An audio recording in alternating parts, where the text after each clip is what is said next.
27 রমজান হওয়ার আগে আগে একবার হলে ওই আমলটা করবেন, 2 মিনিট সময় লাগবে। ভাইরা আমার, কপালটা খুলে যাবে, ভাগ্য খুলে যাবে। আপনার সন্তানের জন্য, আপনার বিদেশের জন্য, আপনার কাজকর্মের জন্য, ব্যবসা বাণিজ্যের জন্য, সকল কিছুর জন্য আপনার ভাগ্য খুলে যাবে।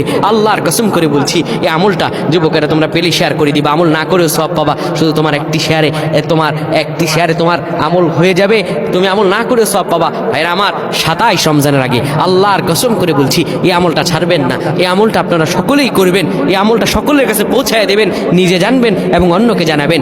যত মানুষ বিপদগ্রস্ত আছেন, যত অভাবে আছেন, বিদেশে থেকে দেশে আসতে পারতেছেন না, বিদেশ যেতে পারতেছেন না, বিপদের উপর বিপদ লেগে আছে, 27 রমজান হওয়ার আগে আমলটা করেন। 2 মিনিট সময় লাগবে, আর বেশি না।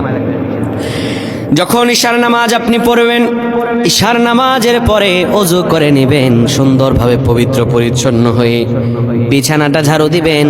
বিছানার ভিতরে এরপরে আপনি শোয়ার আগে